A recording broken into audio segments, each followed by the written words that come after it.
क्या ऐसा कभी हो सकता है कि मरते हुए आदमी को देखकर भी आपको हंसी आए? क्योंकि राजा एंड डीके की कहानियों में कुछ ऐसा ही होता है। और ये दोनों वही है जिन्होंने फैमिली मैन और फर्जी जैसी सुपर डुपर हिट सीरीज बनाई। उनकी कहानियों में इस तरह से क्राइम सीन क्रिएट किया जाता है जिसे देखकर आप अपनी हंसी नहीं रोक पाते हैं। और इस बार डार्क ह्यूमन के champion Raja and DK Netflix पे इसी टाइप की गन्स एंड गुलाब नाम की गैंगस्टर वाली और बहुत ही कॉमेडी सीरीज लेकर आए हैं। इस पूरी सीरीज में हमें 19s का सीन दिखाया गया है। गन्स एंड गुलाब्स के टोटल 7 एपिसोड है, जिसे पूरा देखने के लिए शायद आपके 5.5 से 6 घंटे लग जाए। और इस सीरीज की स्टोरी इतनी बेहतरीन है कि शायद आप एक भी एपिसोड देखोगे तो पूरी सीरीज को देखे बिना नहीं रह पाओगे। इस सीरीज में एक एक करके जो सारे कैरेक्टर दिखाए गए हैं वो सारे कैरेक्टर आपको हमेशा के लिए याद रह जाएंगे। आमतौर पर हमें मूवी या सीरीज की कहानी याद रहती है, लेकिन इस सीरीज में हम सबको कैरेक्टर याद रह जाएंगे, जैसे मिर्जापुर के कालीन भैया और आश्रम सीरीज के बाबा निराला और भोपा भाई। ठीक उसी कहानियों की तरह हमें भी इस कहानी के बहुत सारे कैरेक्टर ऐसे ही याद रह जाएंगे, लाइक चारकट आत्माराम, पाना टीपू, मिस्टर घांची। ऐसे बहुत सारे ऐसे कैरेक्टर है जो आपको हमेशा के लिए याद रहने वाले हैं। कहानी की बात करें तो ये कहानी गुलाबगंज और शेरपुर की है,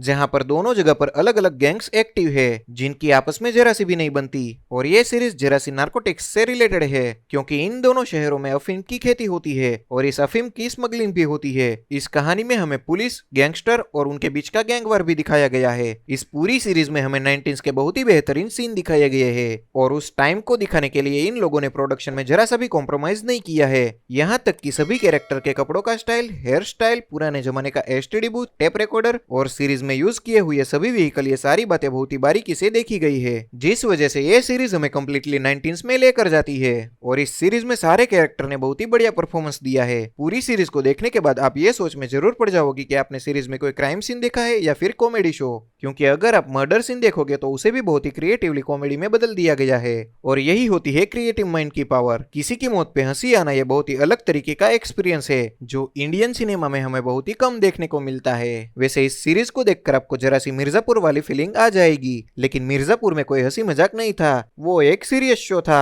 लेकिन यहाँ पर तो बहुत ही ज्यादा कॉमेडी देखने को मिलेगी और हर एक ट्रेजरी सीन के अंदर डार्क ह्यूमन का बहुत ही बढ़िया इस्तेमाल किया गया है, जिसे देखकर आपको जरा सा भी बुरा फील नहीं होगा। अब जबकि पूरी सीरीज 19s के ऊपर डिपेंड है, तो इस सीरीज के डायलॉग और कहानी भी 19s वाली है। इस सीरीज में गुलशन देवरिया का जो कैरेक्टर है वो बहुत ही जबरदस्त है और उसके सारे डायलॉग को प्रेजेंट करने का तरीका यूनिक और जबरदस्त है, जिसे देखकर आप पगला जाओगे। और ऐसे ऐसे सीन्स क्रिएट किए गए हैं जिस वजह से आपको सारे कैरेक्टर लाइफ टाइम याद रहेंगे। गन्स एंड गुलाब्स में आपको एंटरटेन भर भर के मिलेगा और इस सीरीज में आपको अच्छे अच्छे बहुत सारे आर्टिस्ट एक साथ देखने को मिलेंगे, जैसे कि राजकुमार राव, गुलशन देवरिया, आदर्श गौरव और दिलकर सलमान। इन चारों कैरेक्टर ने बहुत ही धमाकेदार परफॉर्मेंस दी है, जिसे देखकर आपको लगेगा कि ये चारों मिलकर शायद इंडियन सिनेमा के 400 एक्टर पर भी भारी पड़ जाए। शायद कई लोगों को क्लाइमैक्स अच्छा और प्रेडिक्टेबल लगेगा। इस सीरीज को मैं 5 में से 3.5 स्टार देना चाहूंगा, क्योंकि कहानी बिना बात के ही थोड़ी सी लंबी की गई है। तो चलिए मिलते हैं हम हमारी अगली वीडियो में।